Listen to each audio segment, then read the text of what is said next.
My children, listen closely because the story I am about to tell you is not a fairy tale. It is the truth of my life, a truth that burned me like fire and cut me deeper than any blade.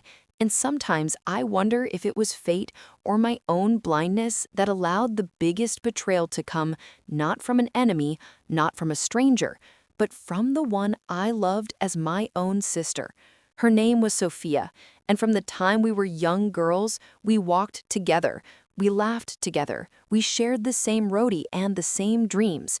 If I had only one dress, I would let her wear it. If I had only one piece of bread, I would split it and place the bigger half in her hands. And when I got married and moved into my new home, I did not forget her. No, I pulled her into my new life. I wanted her to always feel like she belonged to my family too, because that was how much I trusted her. That was how much I loved her. In those days, my life was not luxurious, but it was peaceful.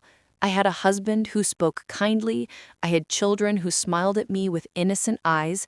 I had a home that may have been small, but it was filled with warmth. And in that home, I often invited Sophia. She came like a shadow that never left me, and I welcomed it because I thought what is mine is hers, and what is hers is mine. I thought friendship like ours was unbreakable. I thought loyalty ran in her blood.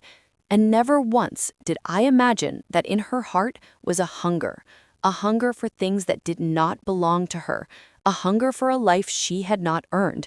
But at that time, I was blind, too blind to see the danger growing under my own roof.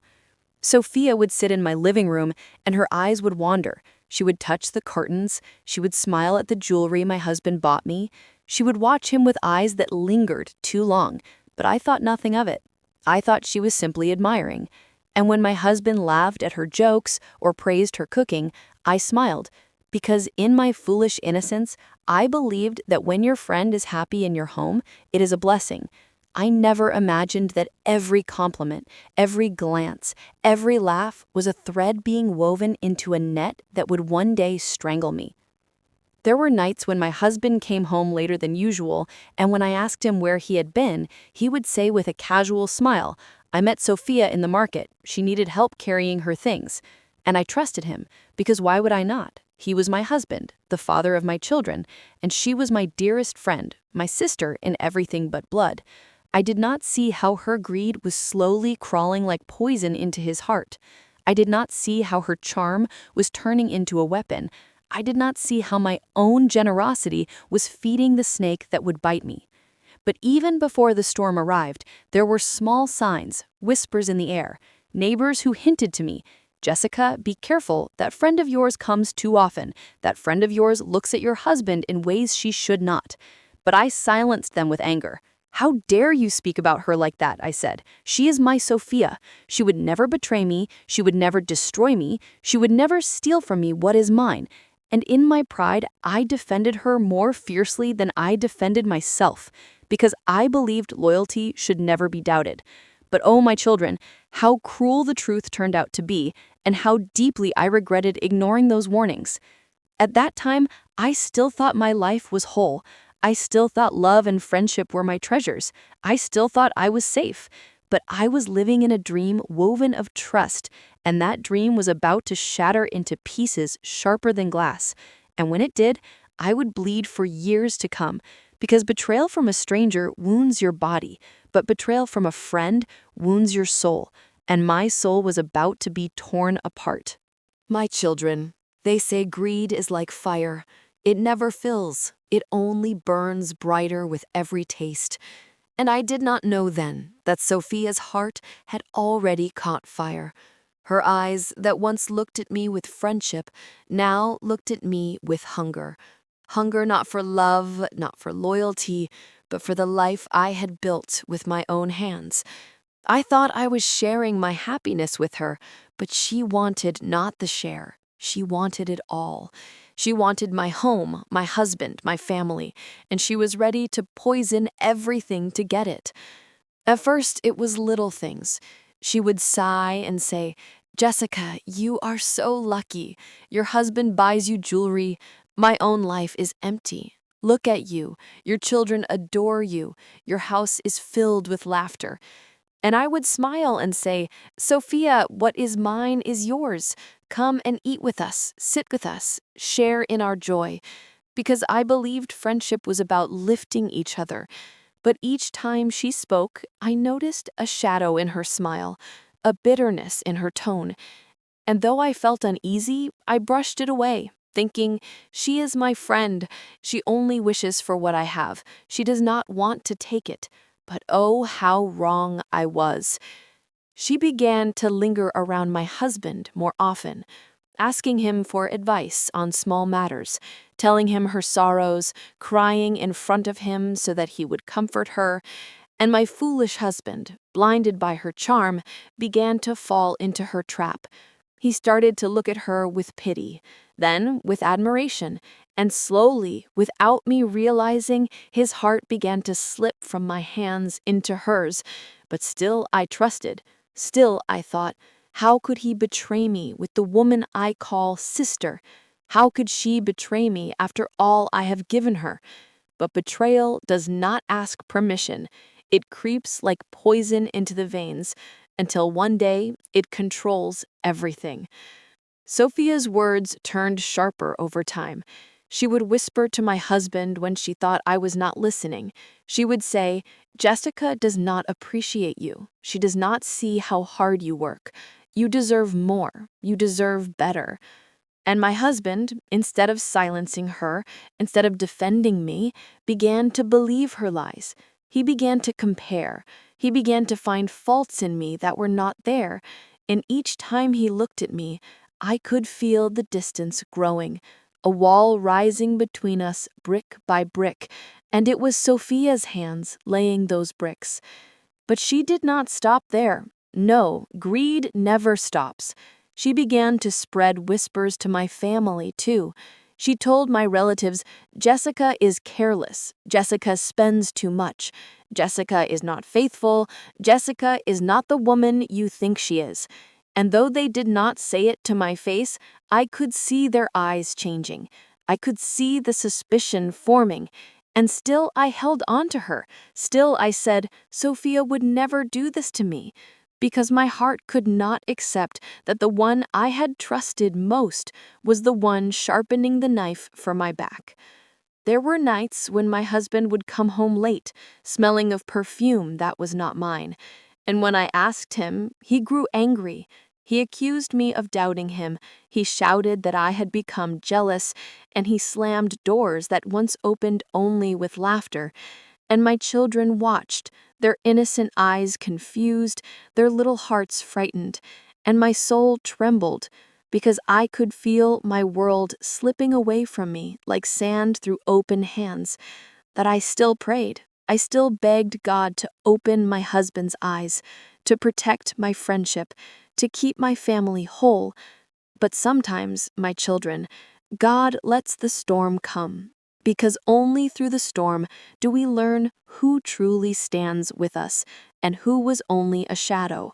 The poison of greed was now inside my home, in my husband's heart, in my family's ears, in the whispers of society, and I was standing in the middle of it, blind and helpless, not realizing that soon, very soon, this poison would choke me completely, and I would lose everything I once thought was unbreakable: my husband, my family, my respect, all stolen by the hands I once held closest to my heart. My children, there comes a moment in every life when the ground beneath your feet no longer feels like ground, but like a rug being pulled away. When the roof above your head no longer shelters you, but feels like it is crashing down. When the faces you trusted no longer smile at you, but turn away with coldness. And that moment came to me in the cruelest way. It came not from strangers, not from enemies, but from the people I had built my world upon: my husband, my family, and my friend Sophia, the one I had loved as my sister, the one I had defended against every whisper, the one I had given everything to without hesitation. The signs had been there. The distance in my husband's eyes, the sharpness in his words, the nights he stayed away, the strange perfume on his clothes, the way Sophia smiled at him when she thought I was not looking. But I told myself again and again, Jessica, do not think too much. Jessica, you are imagining it. Jessica, your husband would never betray you. Your friend would never betray you. But I was wrong. So very wrong. And the day came when all the lies I'd told myself crumbled like dust. It was a cold evening when my husband came home later than usual, his face hard, his voice distant, and without looking at me, he said, Jessica, I am tired of you. I am tired of this marriage. I am tired of your doubts, your flaws, your very presence. And before I could even understand his words, he told me that he wanted me gone, that this house no longer belonged to me, that my children no longer needed me, that I had failed as a wife. And I stared at him with eyes wide, with a heart bleeding inside my chest. I asked him why. What had I done? Where had I gone wrong? And he looked at me with disgust and said, Sophia understands me. Sophia respects me. Sophia gives me what you never could. And in that moment, the world I had built, the years of loyalty, the sacrifices, the sleepless nights raising our children, the prayers whispered in the dark, all of it shattered. All of it was replaced with a single cruel truth, that my own husband had chosen my best friend over me. I tried to fight.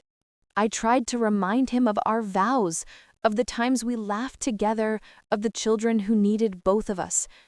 But his heart was no longer mine. It was poisoned. It was chained to Sophia. And every word I spoke fell into silence. He did not hear me. He did not care. He only wanted me gone.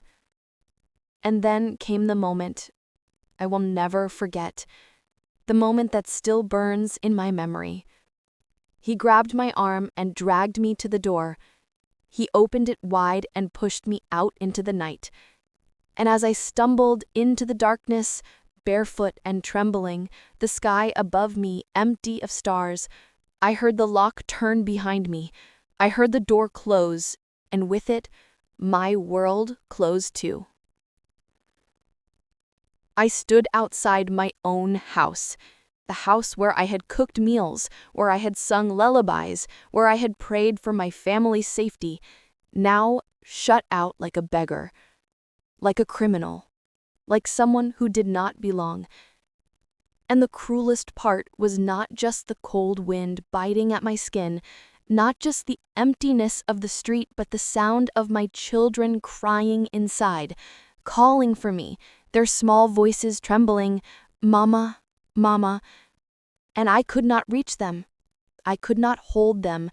I could not tell them it would be all right. Because their father and my so-called friend had stolen them from me, stolen the right to mother them, stolen the only treasure I truly lived for. Neighbors whispered as they watched me standing there. Some shook their heads in pity, others in judgment, because Sophia had already spread her poison.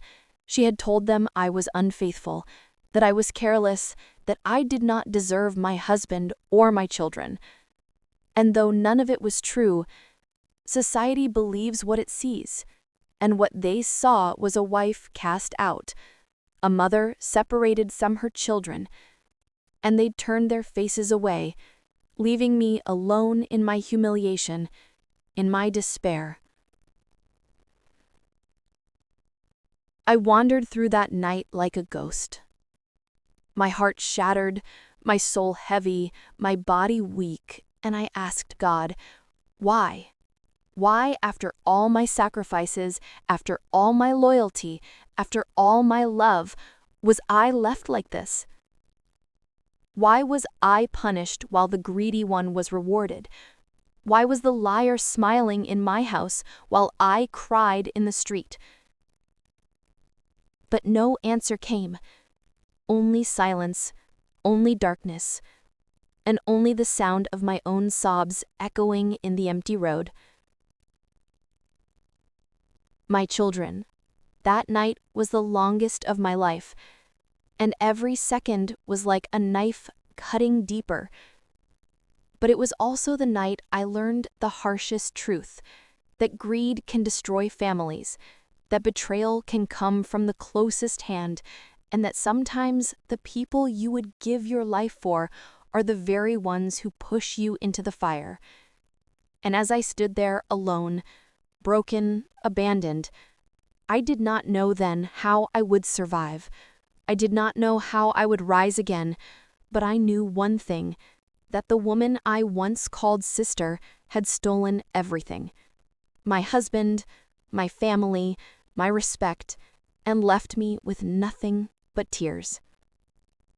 When a woman is betrayed by her husband and her dearest friend, when she is pushed out of her own home into the cold night, when her children's cries are stolen from her ears, she believes her life is over. She believes her heart cannot take another breath, and that is how I felt that night. Broken, bleeding inside, humiliated before the eyes of a society that pointed fingers at me. And yet, as the days passed, as I walked through streets with nothing but the clothes on my back, as I begged for work with trembling hands, I realized something powerful. That though they had stolen my home, my family, my respect, they had not stolen my soul. They had not stolen my faith. They had not stolen the fire that still burned quietly inside me. And from that fire, I decided to rise again. At first, it was not easy. I was weak. I was hungry. I was alone. Doors closed on my face. Neighbors whispered cruel things, and my heart longed for my children every moment. I would stand outside their school just to catch a glimpse of them, hiding behind walls, watching their small faces, watching them laugh without knowing their mother stood in the shadows crying. And each time I saw them, I promised myself I would not give up. I would live for them. I would rebuild myself for them.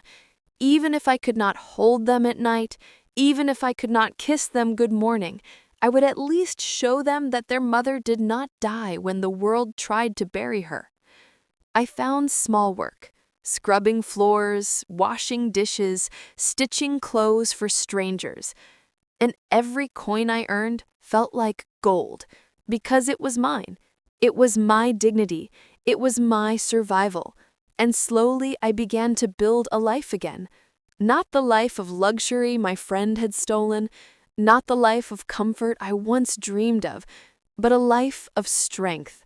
A life where every breath I took was proof that I had not been defeated. A life where every scar on my heart became a story to tell.